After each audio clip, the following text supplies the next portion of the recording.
Bonjour, je vous retrouve voilà, pour la vidéo du troisième trimestre d'essai bébé.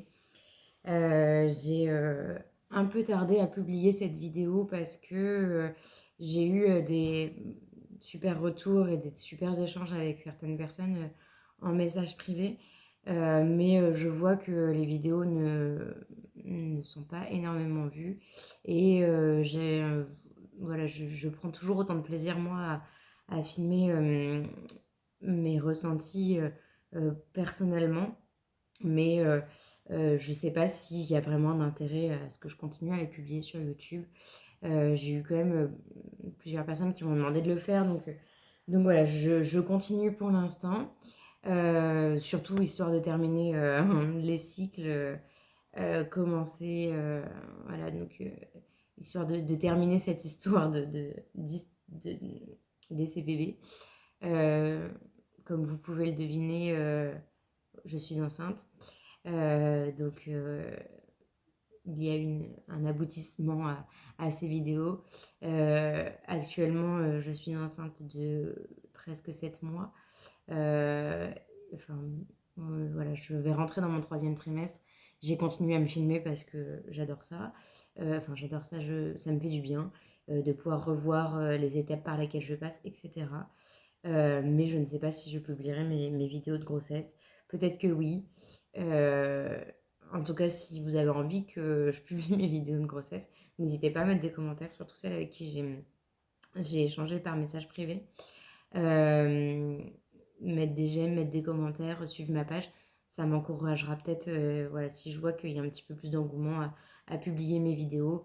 Après, voilà, si je vois qu'il y en a, que finalement elles n'ont pas plus d'intérêt que ça, je vais les garder pour moi et j'en suis très contente.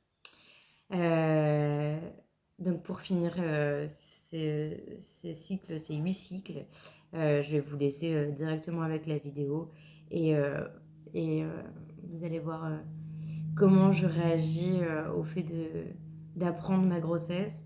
Il y a quand même un cycle avant celui-ci, donc pour mon troisième trimestre d'essai bébé, où à nouveau je ne suis pas enceinte.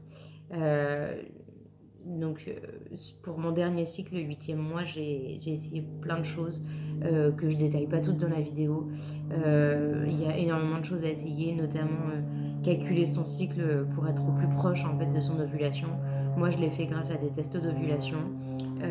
Ça a très bien marché, je savais exactement quand est-ce que j'ovulais. Donc je pense que jusqu'à maintenant, j'étais vraiment...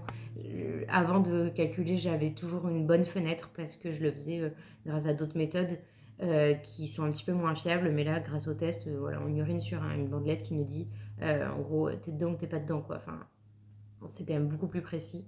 Donc peut-être que c'est grâce à ça, peut-être que c'est grâce à autre chose, je ne saurais jamais le dire. J'ai acheté un gel lubrifiant pour le mois où je suis tombée enceinte, qui favorisait la fécondation, donc qui apparemment marche super bien. Et en fait, on n'a jamais pu l'utiliser parce qu'il est arrivé après mon ovulation et que je comptais l'utiliser pour le mois suivant, mais que je suis enceinte. Voilà, donc bah écoutez, bon visionnage. Aujourd'hui, on est le 8 octobre 2021.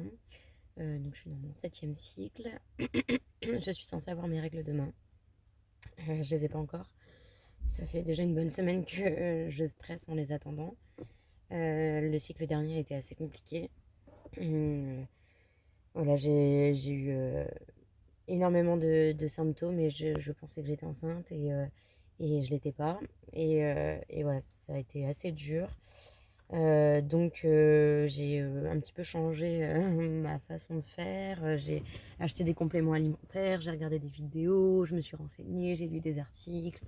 Et bon voilà, j'en suis venue à prendre certains compléments alimentaires, l'huile de foie de morue, manger plus ou moins certaines choses, bref.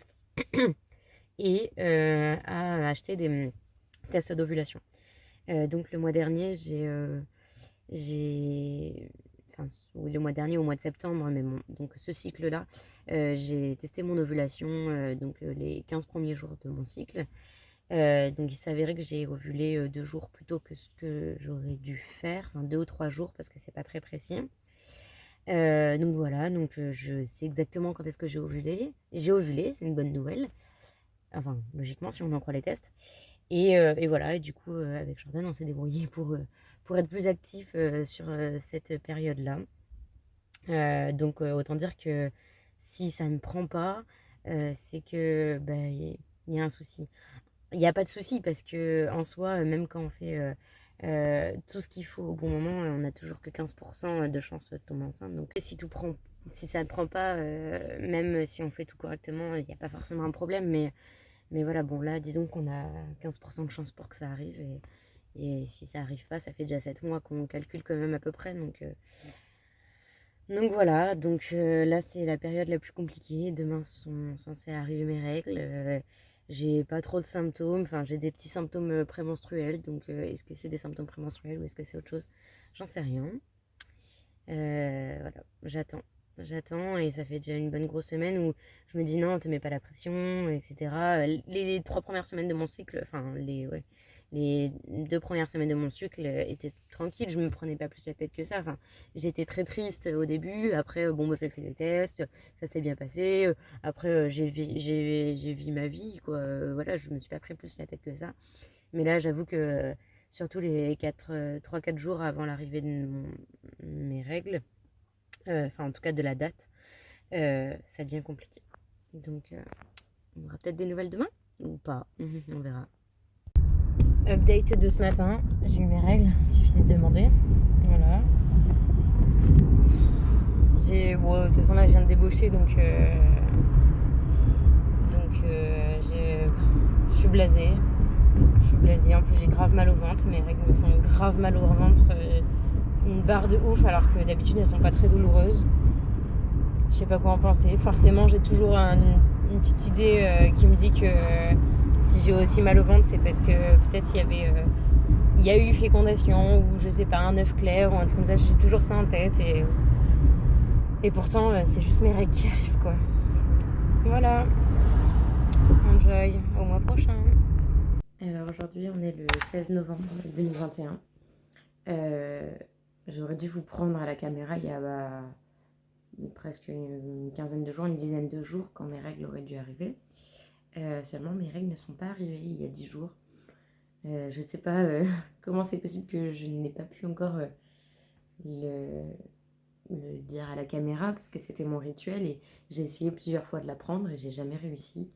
J'ai jamais réussi à le dire. Pourtant, je l'ai déjà annoncé à une partie de ma famille et de mes amis.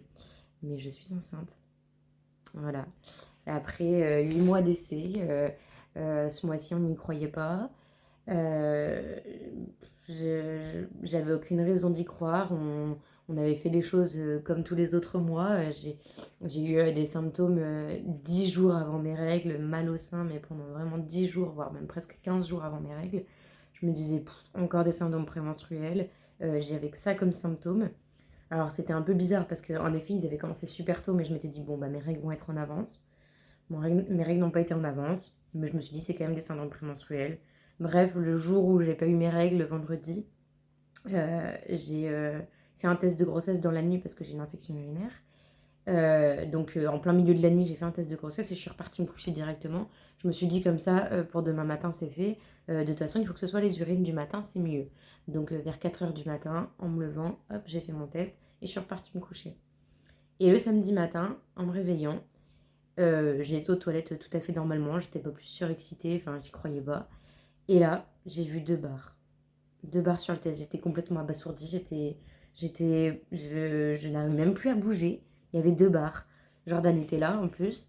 Je savais pas quoi faire. Donc j'ai été reprendre un autre test de grossesse et j'ai été en refaire un deuxième. Et à nouveau 2 barres. Et sur le deuxième test de grossesse, la deuxième barre apparaissait moins foncée. Je me suis dit, oh, c'est trop bizarre. J'arrivais pas à me dire que j'étais enceinte. Alors, j'ai été voir Jordan et je lui ai annoncé, je crois que je suis enceinte, mais je suis vraiment pas sûre. Et du coup, on était tous les deux comme deux cons, on savait pas quoi faire, on était choqués, on était là, ok, bon bah qu'est-ce qu'on fait avec cette information? Et du coup, j'ai regardé les labos qui étaient ouverts le samedi matin, j'ai dit, bon bah on avait plein de choses à faire, on devait partir chez mes parents pour midi, on devait y être, fallait faire des trucs dans la maison, etc. J'ai dit, c'est pas grave, laisse tomber, je vais au labo, toi reste à la maison, ça sert à rien que tu m'accompagnes, de toute façon, je suis sûre qu'il y a un truc quoi. Et du coup, j'ai été faire mon test au labo. Et l'après-midi, j'ai eu les résultats qui m'ont dit que j'étais bel et bien enceinte. J'étais à 240 euh, bêta-HCG. Alors, je sais plus comment c'est l'unité de mesure, mais bon, j'étais à 240. Donc voilà, j'étais bel et bien enceinte. Donc là, avec Jordan, on a pu le redire. Donc ce week-end-là, c'était le week-end, j'étais avec ma famille et c'était la baby shower de mon futur filleul. Donc c'était moi qui organisais toute la baby shower et j'annonçais le sexe aux parents. Donc je leur ai pas dit non plus. Enfin voilà, j'étais à juste 3 jours de retard de règles. J'ai dit non, je leur annonce pas. Et du coup, la semaine qui suivait, je devais voir la famille de mon conjoint. Et eux, si je refuse un verre d'alcool, c'est sûr que direct, ils me posent une question. Ils auraient été dubitatifs tout de suite. Et du coup, j'avais pas envie de leur mentir. Donc, j'ai été faire une autre prise de sang le mardi.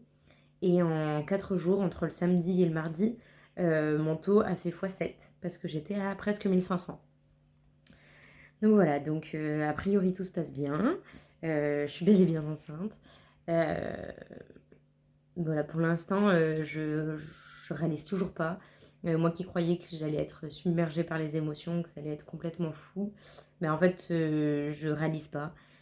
Pourtant, j'ai l'application là depuis cette semaine.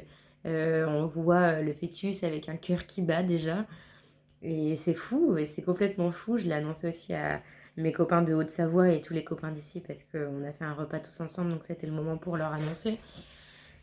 Et que pareil, si je buvais pas d'alcool, bon, clairement, ils allaient me poser des questions. Donc voilà, donc c'est annoncé, c'est un petit peu plus officiel. Il y a quelques personnes qui le savent. Et puis, j'ai toujours du mal à réaliser. Je pense que tant que je verrai pas mon ventre gonfler ou les premiers symptômes ou la première écho, c'est le 17 décembre, donc dans un mois quasiment, un peu plus d'un mois. Là, je vais mon rendez-vous sage-femme donc le 17 novembre. Donc déjà, ça va, voilà, je vais pouvoir poser plein de questions, etc. Donc c'est trop cool, mais je réalise pas. Voilà, voilà. J'aurais jamais cru l'annoncer de cette manière-là. Genre, presque de façon détachée. Je, je suis hyper heureuse, mais j'arrive pas à y croire en fait. Enfin, ou alors si, j'y crois en fait. Au fond de moi, j'y crois vraiment parce que là, si demain on me dit que je suis plus enceinte, ça va être la fin du monde. Mais en même temps, ben, voilà, donc vous pourrez constater que l'annonce au papa et ma propre annonce, ma propre découverte de ma grossesse a été assez particulière. Il n'y a rien de féerique là-dedans. Les premiers mois, enfin les premières semaines, je dirais, de ma grossesse ont été assez calmes au niveau des symptômes. J'ai commencé à avoir des symptômes qu'à ma 6e semaine d'aménorrhée. Donc environ un mois de grossesse, au bout d'un mois de grossesse en fait, parce que 6 semaines d'aménorrhée, ça correspond à 4 semaines de grossesse.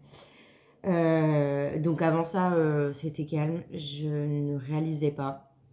Je, voilà, j'avais même du mal à le dire. Et puis j'étais dans cette phase du premier trimestre où on en parle un petit peu, mais pas trop. J'ai mis un peu plus de temps à en parler à ma famille, donc à mes parents, à moi, parce que je voulais absolument leur dire en direct et je ne les revoyais pas tout de suite. Donc à chaque fois que je passais des coups de fil, bah, je ne pouvais pas en parler. Il y a une fois où j'ai vu ma mère et ma soeur, mais il n'y avait pas mon père, donc pareil, je ne leur ai pas annoncé. Et je regrette un petit peu quand même de pas l'avoir dit plus tôt parce que c'est vrai que ben, en fait ça sert à rien de cacher une grossesse quoi. C'est dommage d'être dans ce mythe du premier trimestre où il faut pas en parler. Oui, le risque de fausse couche est important, mais la douleur sera toujours la même que vous soyez dans le premier, le deuxième ou le troisième. Peut-être que dans le deux ou le troisième, elle est différente parce que on sent bébé bouger, on l'a vu aux échos, on a commencé à préparer l'accouchement, etc. La chambre peut-être, etc. Mais dans le premier trimestre, on se projette quand même. Et la douleur, elle doit être immense dans tous les cas. Et j'invite vraiment toutes les futurs parents à en parler, à parler de leur essai bébé et à parler de leur grossesse pendant le premier trimestre. Parce qu'il ne faut pas que ce soit tabou. Et c'est difficile à dire parce que voilà, on a parfois peur de se livrer et les conseils non sollicités. sur la grossesse, sont tellement multiples et variées et on en reçoit de tout le monde. J'ai l'impression que tout le monde se sent concerné par la grossesse des autres. Tout le monde a des conseils à donner. Mais quand même, voilà, essayez de vous entourer de personnes bienveillantes, quand vous êtes en essai bébé, c'est important, de personnes qui vous écoutent et qui vous comprennent. Et voilà, c'est le point final à tout ça, c'est, entourez-vous des bonnes personnes et heu et faites attention à vous, à votre santé mentale et psychologique et n'hésitez pas à en parler. Voilà. Bon courage à toutes celles qui sont, dans ce processus. Les phases sont tellement multiples et variées. N'hésitez pas, à vous filmer vous aussi, à écrire, voilà, l'exprimer de la manière dont vous voulez. Moi, ça m'a beaucoup aidée et ça m'aide encore. Donc voilà. C'est un au revoir pour les 3 trimestres d'essai bébé et peut-être un à bientôt pour les 3 trimestres de grossesse.